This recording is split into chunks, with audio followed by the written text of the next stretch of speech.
Bonjour. Bonjour, mes amis. Comment ça va? Ça va très bien? Bien. There's a squirrel crossing the road in the middle of the road. A squirrel smack in the middle of Côte-Verte too. He ran back into the grass, onto the grass.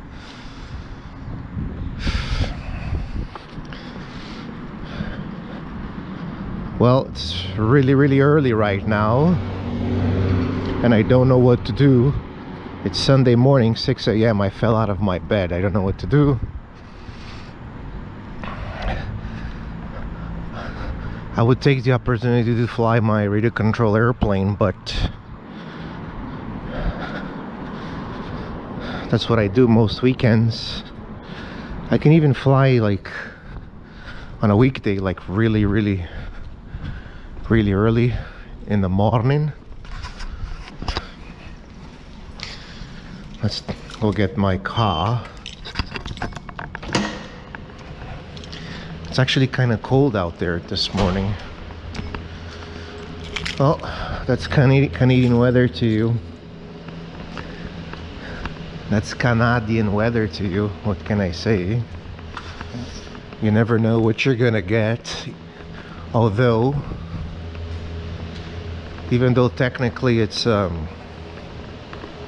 summer, supposedly summertime, so well, did it unlock? No, did not unlock. I think they have a dead battery in my key fob here.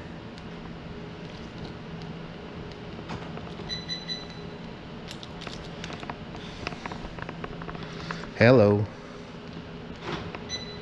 There you go, brothers and sisters. Not a whole lot to say. I don't have a whole lot to talk about. It's Sunday, 6:15 a.m. I just fell out of bed. Like I said, I would try to fly my green little MXS plane there, but having some radio control issues. I'm 99% sure that it's the receiver that's the problem, and in essence that particular receiver, it is called an antenna-less receiver, so it has no antenna. The receiver, it's a new technology, well, a fairly new technology, came out maybe 2 years ago or 3 years ago, but I suspect that because it's a antenna-less receiver, I don't have the range that I'm supposed to have, so I'm very afraid to fly that plane, because I already lost signal, already lost control on the first time out, and kind of crashed it and kind of broke the MXS. So I do not know, maybe it's defective. I have to send it back to the manufacturer. Meanwhile, I need a radio, I need another receiver.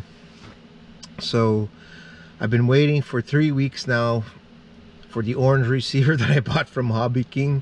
So it's coming from the Orient.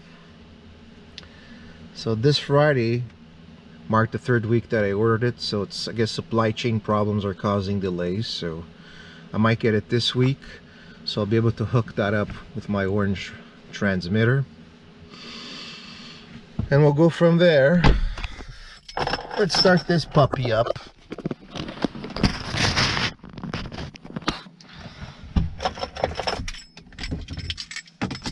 The seat's too far back. I keep moving the seat all the time on this car. I can't get a good driving sitting position. I think my legs are too long and my torso is shorter and my arms are a bit long, so it kind of I have somewhat of a disproportionate body, I guess, so I can't feel comfortable. I find it, I have such a hard time finding the right seating position. Either I put the seat too far from the pedals and from the steering wheel, or too close to the steering wheel and the pedals. I find myself always readjusting this seat. Thank God it's a power seat. Turn off the air conditioning. I just wanted the light to go on for a second. That's why I opened the door. Whoa, I'm so close to the pole. The pole that bears all the weight. Because I want to get full steering. Full deflection. So I can maneuver the car out. It was this close to the wall, to the pole position. In this garage you have to be very, very, very careful when you get out. Kind of tight in here. I don't need a free accident.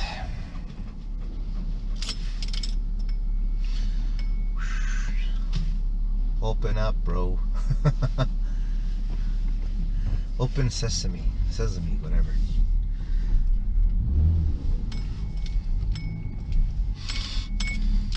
Bonjour, bonjour, bonjour. So it's 6:19.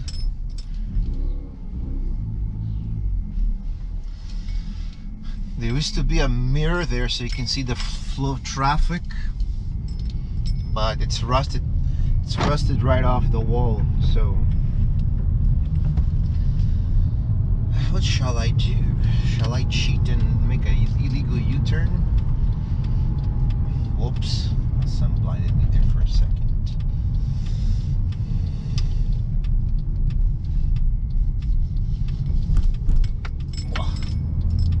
See if the steering straightens out on its own. It should. It should straighten out on its own.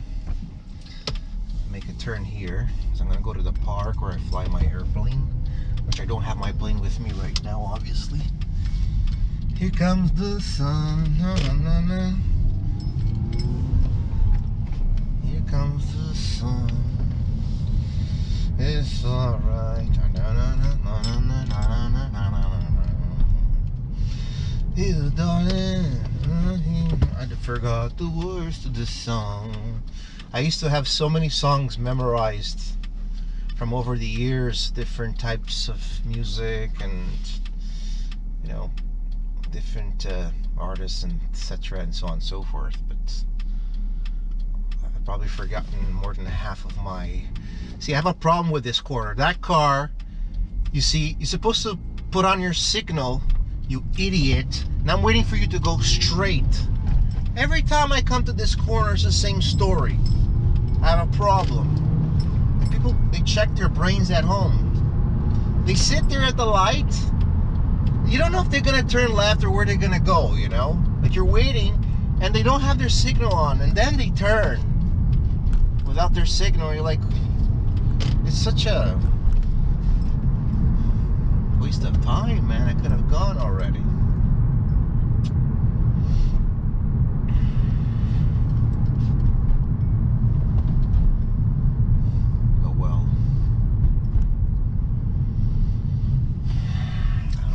Stop, fuck, I don't feel like it. My windows are dirty.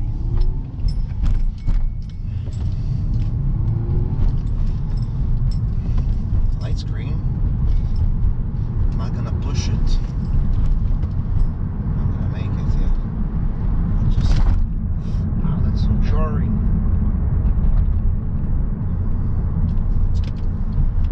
Let's put the car in neutral and save some fuel. I'm not in a hurry. Let's get some free mileage, some free kilometers.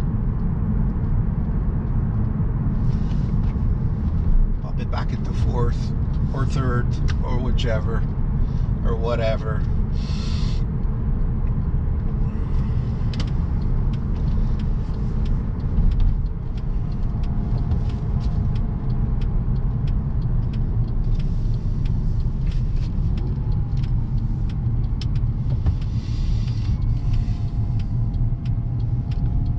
Always paranoid with that corner.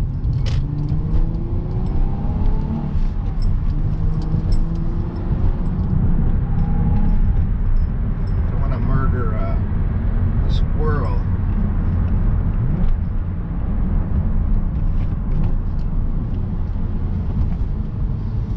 I'm a race car driver. You didn't know that?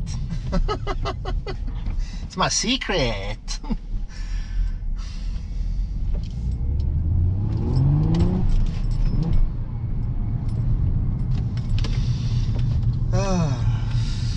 In my dreams. I'm a secret car driver, race car driver. I show you my skills. I don't fly only RC planes. Oh my god, it's too funny. Well, I'll tell you the story. I'll tell you the story about Brazil and where I used to live. It might be a long-winded story. Maybe I should tell you some other day, if you care to hear. So I went to a Jewish school in Brazil. Where I lived wasn't too far from this park where they flew model airplanes, and the airplanes used to fly U-control style, so it wasn't a circular motion, and you had to fly it with the cables, so that's called control line. Yeah, there was a karting track there. I don't know to this day 100% if it was a karting track, if it was purposely built and designed to be a karting track, or if it was a radio control RC car racetrack, which I also race radio control cars as part of my hobbies for many years. But that's a story for another day. So there were karts running on that track, and my dad took me there to fly the planes, but I always go to the track and look at the cars, and I wanted to play with the karts, being a kid at that time. So, but I wasn't, I guess, I can't remember what happened. I guess my father pulled me away from it, or didn't want me to get I guess enthusiastic about it, because it was going to cost quite a bit of money, especially in Brazil. It was not cheap. And yeah, eventually one day he said, if you get into that, if you're good and you want to be a racing driver, he says, if you get into an accident, if you make one mistake, then you could get killed, just like that, so that's, I remember him saying that to me, you can die instantly, so that didn't deter me from the fact of, wanting to do it or enjoying it, but I never really got to go into that. So my driving experience has been obviously, before I got my license, or in the process of getting my license, my father took me to drive. Well, the first time I was 14 or 15 years old, I think, when he started to teach me. It wasn't on a public road. I think I was 14. But through the process of getting my driver's license, he never took me to practice, and the driving school lessons were very few in between, so I had to practically teach myself how to drive. And I think that's how he did it in Brazil, because in his era there were a lot of remote areas. São Paulo wasn't as populated as it is right now, so he used to steal his dad's car, so he taught himself how to drive. And how to crash too, and how to flip over cars. They used to do some street racing, And back then in Brazil, the police used to have these Volkswagen Beetles as police cars. So the police cars were very, very slow, so they couldn't catch up to you. You know, you could run away if you had a car, a little bit better car, a little bit faster car. Apparently, you can outrun them. But anyways, there's a track in Brazil, Interlagos, and that's where my dad used to go there as an amateur, I guess. From what he told me, I wasn't born yet, obviously. I was born here in Canada in '73, so this is way before I was born. And they used to go to Interlagos, and the track, I guess, was pretty much open, pretty much did what they could do, you know.